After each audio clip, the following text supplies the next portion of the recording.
Welcome to The Real Deal with Jason Silverman, the podcast dedicated to helping you build the business of your dreams and live the life you always hoped for, with valuable and fun tips and info to make your life easier and more fun. And now, here's your host, a man who sprinkles metal shavings on his breakfast cereal just for fun, Jason Silverman.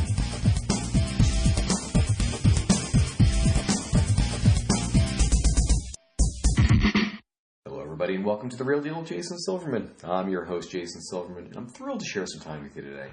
As you know, I'm always in the hunt for interesting as well as super smart real deal guests, and I gotta tell you, I have been excited about today's show all week. I want to introduce my listeners to somebody who's truly been there and done that, and I'm excited to pick her brain for your benefit as well as my own benefit today. Now, for the folks who I work with in any of my coaching programs through Powerful Words Character Development or All-Star Cheer Sites or even the Jason's Army Mastermind Group, you know how much I focus on the importance of social media marketing, and not just social media marketing done right. Well, the show is going to help us to do just that. So today it's going to be my honor and privilege to share an amazing resource with you. You're going to love today's guest. She's got a ton of valuable information about what I consider to be one of those topics that can be a game changer, really taking us from surviving into thriving mode. And she's got a fun way to deliver it. So I want you to strap yourself in. Today's show is going to be a blast. As I'm sure you already know, I'm committed to helping business owners just like you to become more successful, enjoy your career more, and in general, make your life significantly more fun. We only get one ride on this merry-go-round, folks. Let's make sure it's one hell of a ride, shall we? Alrighty, boys and girls, it is now that time. I want you to stop surfing Facebook, put away your phone, your tablet, your dog, your cat, your spouse, your child, anything that might possibly distract you from today's show. You're about to get some great and immediately implementable information, and I don't want you to miss even a second of it. So, before we officially get going, let me give you a little bit of background about our special guest expert today. Jasmine Star is a photographer and business strategist from Newport Beach, California. She dropped out of law school to pursue her dreams. After she built an internationally recognized and award-winning business, she began consulting with entrepreneurs how they could use social media to grow their businesses. She's amassed over 600,000 followers on all of her social platforms and creates resources so others can do the same to grow their business and pursue their passion. You can learn more about her at JasmineStar.com. Jasmine, welcome to The Real Deal. I'm thrilled to have you today. I am thrilled to be here, Jason. Thank you. Oh, the pleasure is mine. So before we get started, for those who haven't really had the opportunity and pleasure of meeting you or hearing you speak, if you would, take a second, share your story with our listeners. What are you passionate about? What makes you tick? Who is Jasmine Star? You know, I firmly believe that at the source of every strong and forward-thinking business is the why. Like, why are you doing what you do? And I believe that my calling in life has been to empower small business owners and newish entrepreneurs on really how to build a business, but not for kicks and giggles, but to empower them to live the life that they've always dreamt of and feeling confident moving forward. I love that. I absolutely love that. So tell me this. Obviously, we'll get more into your story, but how did you go from law school to photography? That is a rather big jump, I know. And it's a long story, but let me give it to you in a nutshell. And if you have any other questions, we can dive in according to where our listeners really want to go. And so I was in law school. I was a full ride scholarship at UCLA. I'd worked so hard to be there. I'm a first generation Hispanic, first generation college grad. And it was like the whole community rallied behind my parents and were so proud to see me go off and do this thing that I thought I was intended to do. And when I was there, I was just so unhappy. It was such a bad fit for me. But I just thought, well, this is what my life had pushed me to. So this is the thing that I'm going to do. And during my first year of law school, my mom had a relapse with brain cancer. And by this point in time, it had been around 6 or 7 years of a battle, and the doctors had said her time has come. It was time for us to make funeral arrangements. And it was at this time, it was so difficult in my life. I was unhappy with school. I was unhappy with where I lived. I was unhappy with life. I was unhappy with the prospect of not having my mom in my life.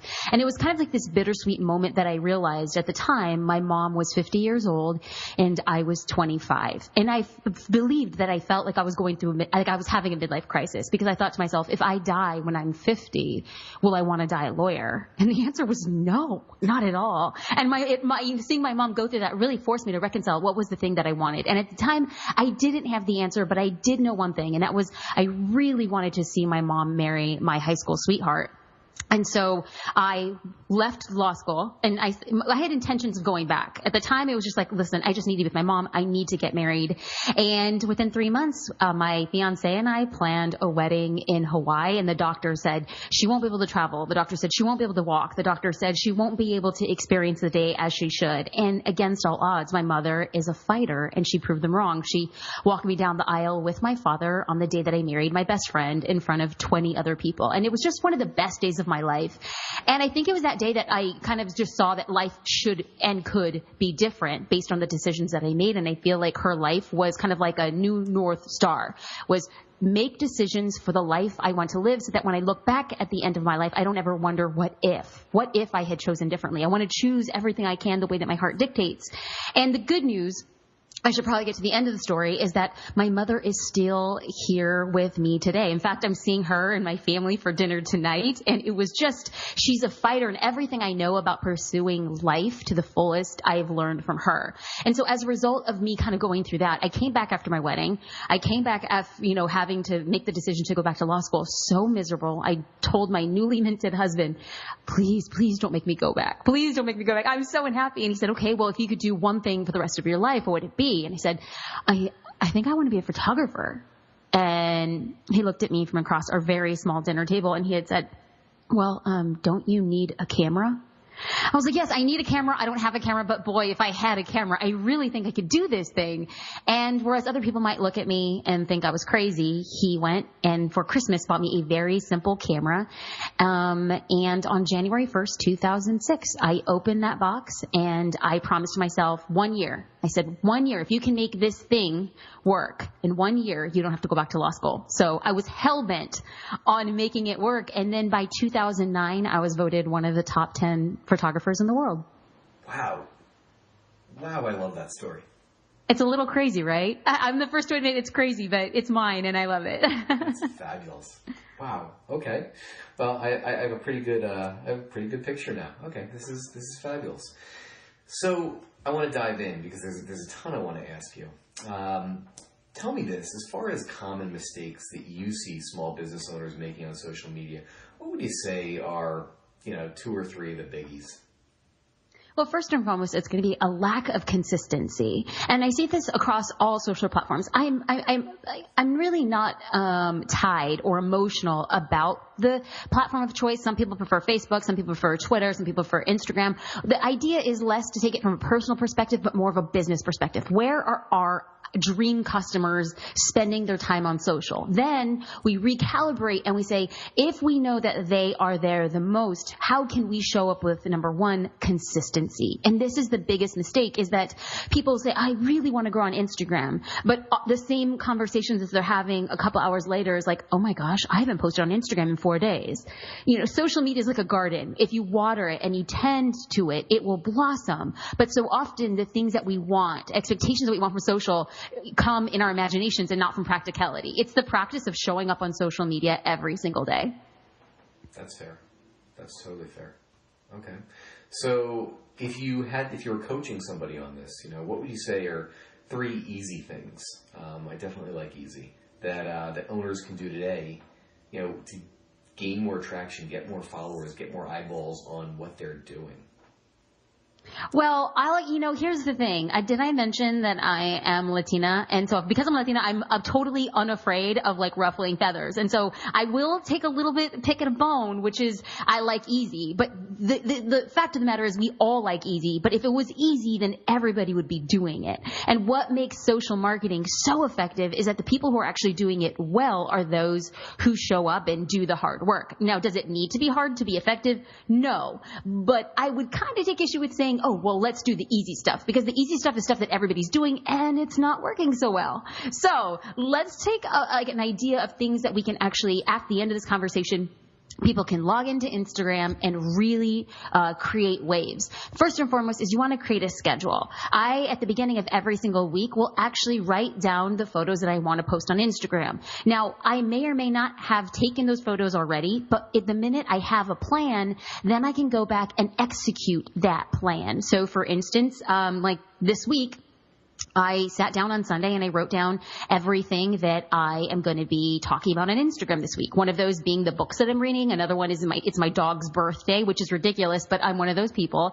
Another one is I'm announcing an Instagram for Business free online class. And so as a result of me having a strategy in place, I know how to parse out my promotional pieces of content and my personal pieces of content, because I do feel like those accounts that have a balance between business and personal are the most effective. And then, so number one would be to create a schedule. And number two would, very easy. This is easy lifting, but highly effective, but very few people do it. And that would be to post a personal picture of themselves. It could be professional. It could be candid. The idea is to do an introduction for your audience, because introduction posts, although they may make people feel uncomfortable, like who really wants to see me in front of the camera, actually perform the best. Photos of people perform statistically 60% better than the rest of everybody else's posts, both yours and others. So the idea is to show yourself and talk about who you are, what you do, why you do it, and your why. Like, why are you passionate about being a coach? Why are you passionate about owning, a kung fu studio for kids? Like, what is that thing? And you talk about that and invites your audience, at the end when you say, oh, you tell me more about you. Then all of a sudden it's an invitation for those who become invested to read the entire caption and respond. So once you have a schedule laid out for the week and once you do an introduction, next would probably be to create an Instagram story. And these are such easy lifting, but again, it's slightly uncomfortable because people say, I don't like to be in front of the camera. But as the visionary, as the leader in your business, the thing that you're selling outside of your amazing products or services is you. And so often on social, we back away from that. So those three things would give like a whole 1-2 punch to your Instagram account this week. I love that. So talk to me about the importance of the story. Using, is that a 5 times, 10 times, 20 times a day kind of thing that you're charting out? Or is that as it comes up? Stories are as they come up, because the importance is every time I do a story, I want to make sure that I'm adding value, not in relation to what I'm doing, like, oh, I'm eating Lucky Charms for breakfast. Well, interesting, it's not particularly moving my business trajectory forward. And I have decided to use my Instagram account specifically for business. Now, yes, it's counterbalanced with a few personal posts here and there, but the idea is when I'm using stories, it's going to be with a strategy to talk about the things that I want in relation to my business. So later today, I'll be doing an Instagram story reminding people to sign up for my free class. This is a brand new class that I'm offering. I have to be honest, Jason, I'm nervous. It's like a whole new ad campaign. It's a whole new class. I'm like, oh my God, I really hope this works. But the idea is to get on social and give a personal invitation. And I think stories are so compelling at creating a personal look into a professional business. Now, do you focus primarily on video on that, or is it a mixture of video and imagery? A mix. I've noticed that the talking head Instagram stories are difficult to watch over a prolonged period of time. So oftentimes what I'll do is I'll start a story with video as the attention grabber, talk about the thesis of that story, like what I'm going to be talking about. And so let's use today as an example. I'll probably get off this podcast conversation and hop on my phone and say, hey guys, I'm having a class, Then I'll add a photo with the information of the class. I'll hop back on. I'd love to see you there next week. These are the things we're going to be talking about. And then in the next story, my class is going to be broken down into 5 sections, and I'll do number 1, number 2, number 3, number 4, number 5, and then I'll add like emojis on the story so that visually it's broken up and keeps people watching continuously throughout the series of stories. Got it. How often, and again, I'm just trying to think tactically for people, how much time do you put between these stories?